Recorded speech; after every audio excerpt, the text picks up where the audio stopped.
Good morning, Canada. Today I'm going to be ranking every single M. Night Shyamalan movie. Now, I am not crazy. I know what his best films are. Those are pretty clear if you've ever seen a movie. But when it comes to his worst, I believe there's more nuance and analysis to be done. His is a filmography that deserves to be dissected for its peaks and also its low caverns, some of which are lower than maybe any other director to have their films constantly released by studios, and he has done it for decades.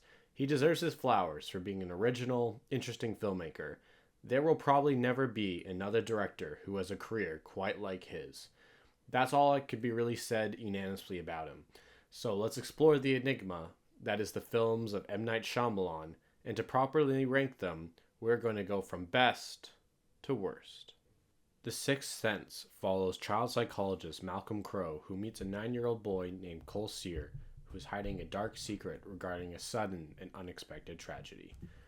This is a classic film, one that if any filmmaker today made as one of their breakout films, they'd be hailed the next great auteur filmmaker of their generation.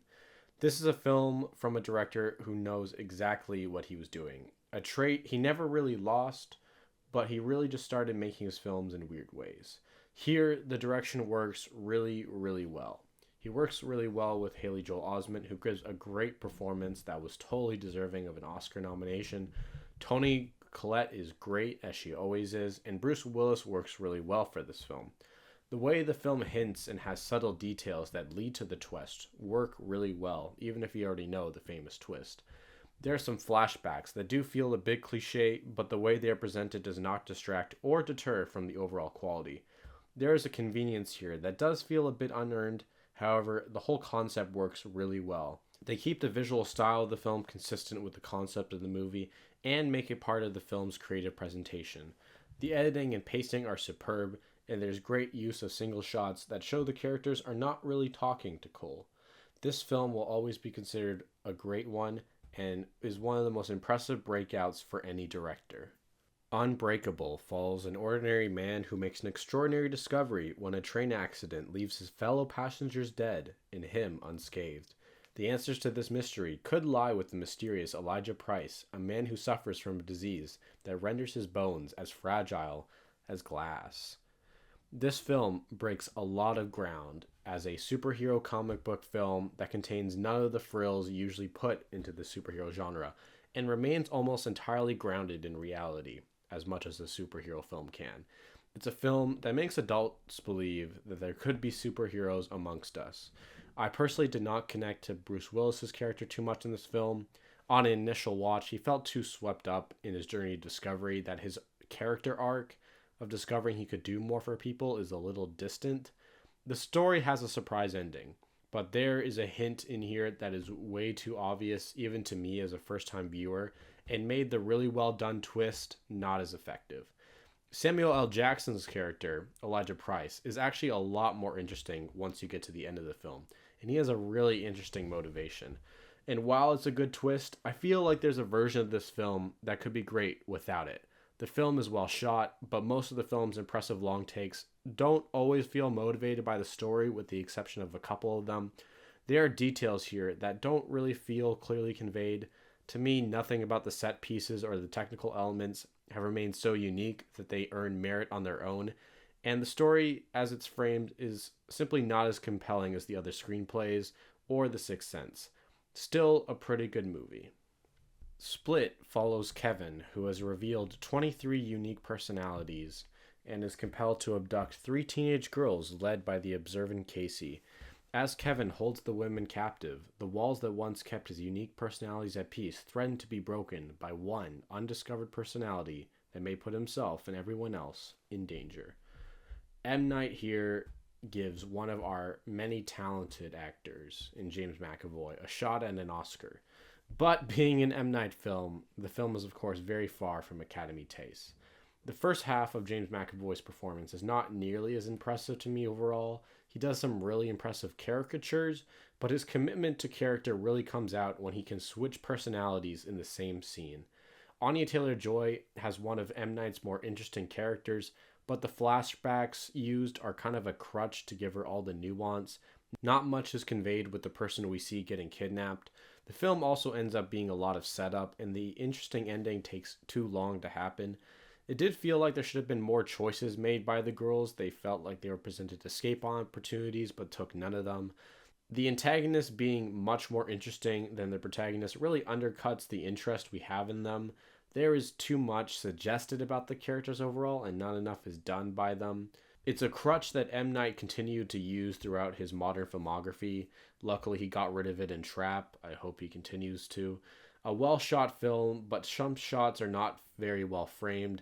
It is more entertaining than Unbreakable because of how high concept it is, but I don't think it's nearly as well made. Trap follows Cooper, a wanted serial killer who, while attending a concert with his daughter, discovers that the venue is meant as a trap to ensure his capture. My letterboxd review for this film simply read, "Comparison is the thief of joy." This, unlike many other films, does not have conversations that even remotely try to sound like human conversations. Like David Fincher's The Killer, you can generously interpret this as a crazy metaphor for M. Night's work as a director. He does his best to keep what is probably the insanity of producing and directing independent films with his own money separate from the nice, privileged life he wants to provide his kids. I say privileged because literally in this film, he gets his daughter to essentially be the hero and composer of the film.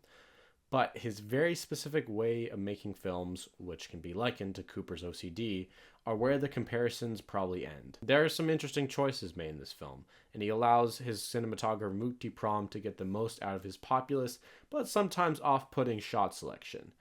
Josh Hartnett, I think, is also doing exactly what M. Night wanted him to do here. He plays this character about as well as you could with the lines he's given. The way he escapes is interesting overall, probably should have been crazier, and the ending is pretty dumb. It's a good time at the movies, which M. Night has delivered for a couple decades. Unfortunately, in those 2 decades, there's a black hole of entertaining but terrible films, and we're getting closer to that. Knock at the Cabin follows a gay couple and their adopted daughter who have 4 strangers come to their door who say they have to make a life-changing decision or otherwise the world will end. Here in this film, we get into some of the bigger flaws in his filmmaking and storytelling, ones that also don't really have a good explanation. This film overall, while only 90-ish minutes, is overexplained and pretty static. It probably could have been even shorter or even a TV special. Some shots in this film also feel like they're out of focus. It might have just been the Netflix copy I got, I don't know. Rupert Grint and Dave Bautista do actually give some of their strongest performances in this film. Some shots are interesting and well done. I like how it becomes likened to the idea of the apocalypse found in Revelation in the Bible. However, that idea becomes overexplained, and what should be fun details to discover over the course of the film becomes sloggy, boring exposition. I do like how Leonard gives away that it's a real apocalypse with 7 knocks on the door. Oh, that's why it's called Knock at the Cabin.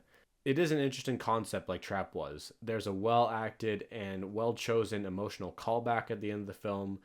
Some of the action does feel janky, like people end up doing things that don't really make a lot of sense. However, it's a fine film, nothing too bad here. Signs follows a family living on a farm that finds mysterious crop circles in their fields, suggesting that something more frightening and mysterious is yet to come. This is not a bad film, but it is boring. There are some stupid moments in this thing that kind of undercut some of the film's more ambitious ideas.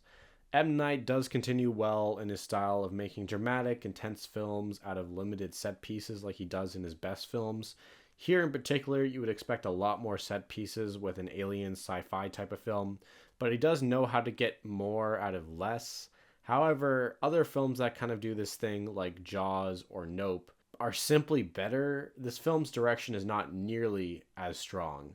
It makes sense and is never as random story-wise as Trap or Knock at the Cabin is, but this film kind of lacks charm to me. The way the film resolves itself and finds solutions is pretty underwhelming. The characters make dumb decisions, and it's one of the few films that manages to underutilize Joaquin Phoenix. I mean, he's been overutilized, but I've really never seen him be underutilized until this film. The style of the film also moves it away from the aesthetic being pleasing to the eye It never really embraces the horror can be beauty idea, making it less fun to watch. Overall, it is Midnight Shyamalan. The Village is one of the two films I'd call Midnight Shyamalan, and they are the films that he made before he began to hurtle off. This was even more boring than Signs, which in some ways makes it one, if not the worst M. Night film. At least the films that are lower on this list are entertaining because of how bad they are. It has a decent twist, the score is good, and Roger Deakins shot this film, so it looks good. He does his best with the M. Night style, which at this point in his career wasn't really much. The story and acting are pretty bland. Joaquin Phoenix, again, is really stilted. There's a lot of setup in this film. Most of it is setup. However, I did not really care about any of these characters. Adrian Brody, as the mentally disabled brother, kind of just does whatever the script wants him to. He's not really a character. The ending is also really unsatisfying. I really don't remember almost anything from this film. I barely remember the twist, let alone what happens to the characters in the end. M. Night does prove here that he was casting future stars almost as well as anyone in the industry. I mean, the cast is insane. However, he rarely gets the best performances out of people because of his stale writing. James McAvoy might be the exception. Lady in the Water follows apartment building superintendent Cleveland Heap, who rescues what he thinks is a young woman from a pool when he discovers that she is actually a character from a bedtime story he was trying to make the journey back to her home. I barely remembered that this was what the film was about. This film was really boring. I almost did not finish it. The visuals were fine. The acting is fine. The story was bizarre and stupid. M. Night gets meta, and it doesn't really work. Paul Giamatti plays a version of himself where he loses all the charm. The storytelling mantra, while somewhat fitting for M. Night based on his focus on original storytelling, is really bad. It's about how stories are important, and yet the story itself is so unengaging. I sure hope M. Night believes his stories will have a great impact on someone, because the stories that had an impact on him since Unbreakable probably have been for the worse. Trap is a better meta commentary if this is one. The CGI is bad, the wolf is made of grass, weird editing, and weird shots of Bryce Dallas Howard's legs. Like, why does this film exist? Why did he do this? When did he get this boring? This film just leaves you with so many weird questions. It is so boring, it became legitimately bad. Maybe the worst M. Night film based on entertainment value. Would never watch it again. Glass, if you didn't know, is a pseudo trilogy finale to Split and Unbreakable, where the characters from those two films come together in what is called a series of escalating encounters where David Dunn, played by Bruce Willis, uses his supernatural abilities to track Kevin Wendell Crumb, played by James McAvoy, a disturbed man who has 24 personalities, as we learned in Split. Meanwhile, the shadowy presence of Elijah Price emerges as an orchestrator who holds secrets critical to both men. Finally, trash. This film is trash. There are attempts at cinematography in this film. I'll give it that. They don't work. James McAvoy is again doing the characters, and there's some consistency to them. He does a good job. However, the rest of this, way too long, way too boring, way too uninteresting, and two, just not well done. The acting is not great across the board. Sarah Paulson in particular gets way too much screen time and is particularly bad in this movie. The ending feels disrespectful to the existence of Unbreakable and Split, both of it which are his good movies. The characters are given terrible endings. The plot basically does not exist. The idea of getting rid of superheroes is interesting, but now stuff like The Boys have explored that in a much more entertaining and thoughtful way. There is no interesting reason they escape the prison. They just do so because the plot needs it to keep moving. The story and some of the dialogue are some of the worst in M. Night's filmography. I mean, this film is just truly awful. Old follows a family who end up on a beach that makes them age rapidly, and they have to figure out how to escape the beach. And along the way, they meet mid-sized sedan. The twist of this film, I'll give it some credit. It makes sense, I guess, but it's still wholly unsatisfying. It is not a puzzle or an interesting film for us to follow. Most of it is agony. Some of the shots are some of the most bizarre film school experiment shit I've ever seen in a studio film. The acting here is maybe the worst it could be from a group of actors this talented. It's boring for a good amount of this. It's a bottle film with no real interesting relationships or reveals. However, I will say this is maybe the funniest M. Night Shyamalan film because it has mid-sized sedan. The Visit follows two grandchildren who meet their grandparents for the first time, but soon discover that the elderly couple is not exactly well. This movie sucks. I mean, the young white boy rapping is one of the most cringe things I've ever seen and should never have been on anyone's movie screen ever. This movie also looks like shit. There's technically an excuse like that, but other films like this that have a documentary style have managed to not look like shit. The story, again, pretty boring. The concept itself may be a bit interesting, but again, how it is presented does not work. The younger kids' acting overall is fine, but their characters are quite poorly written. The grandparents, especially the grandfather, are terrible. There are some parts of this film that can be enjoyed ironically. The twist is reasonable. This film does feel lazy though. I maybe can forgive it because it's the first time M. Night was working with a budget this small in a long time. However, the script is not there. The story beats, and the things they set up are pretty dumb. Nothing happens in this film, even more so than in Knock at the Cabin or even Old. So this was boring, uninteresting, and stupid. The most disturbing part is easily the diapers. And that's not really even a horror part. The FaceTimes with their mother are also presented in a way that makes absolutely no sense. Like, this is just not a well-made film. Bad film. M. Night is the biggest fraud of an Airbender fan. The amount of balls it took to say, I'll direct my favorite kids animated show as I definitely have the directing chops to do that, was one thing. To relent and have Neville babies casted, white characters in place of ethnically diverse characters, constant mispronunciation of characters that just slipped into the production for no rhyme or reason. So good. General.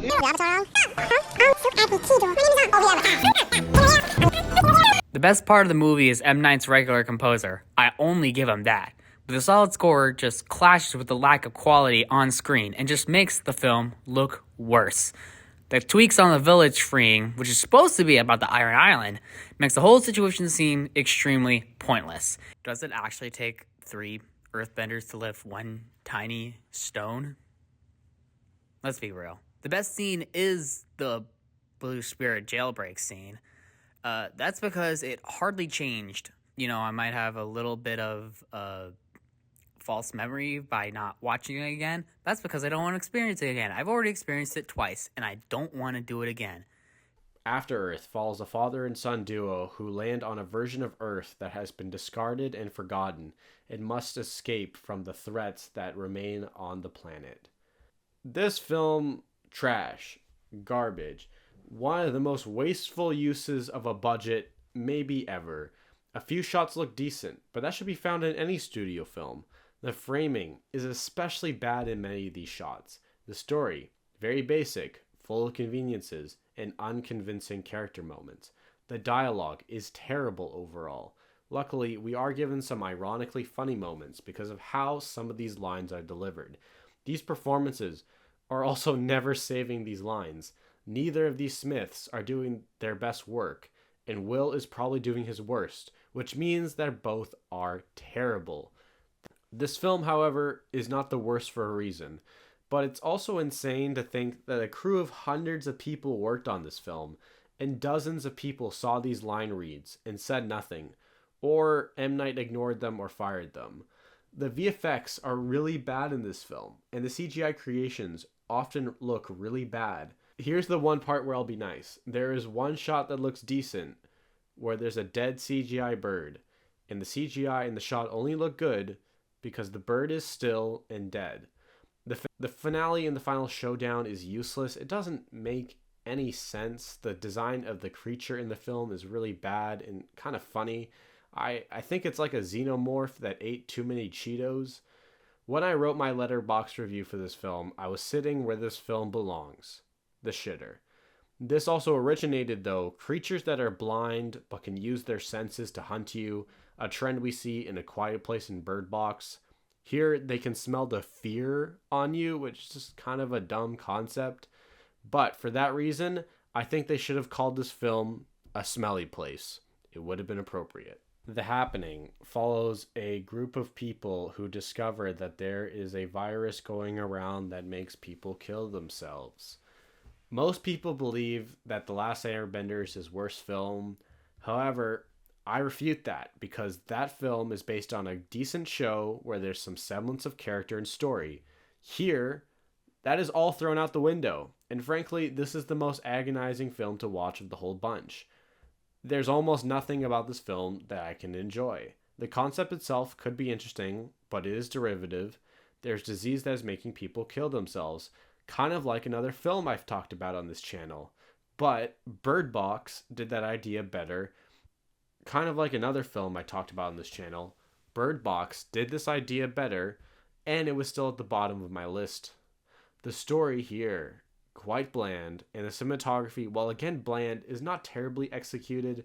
The dialogue is not nearly as bad as The Last Airbender, but there's some lines here that are some of the worst ever delivered in a studio film, let alone one that had a $60 million budget. The acting is horrible from everyone, and not everyone in this film is a terrible actor themselves. Zoe Deschanel and Mark Wahlberg, in particular, being the leads is unbearable. They can be okay with a good director, but here they do not have a good director. Some of their lines are funny, though. I'll give it that. This is also funny that Jeremy Strong just shows up in this movie.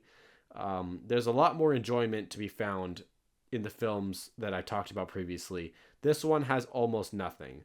The music is fine, underused. It should have been a crutch that M. Night relied on more, frankly.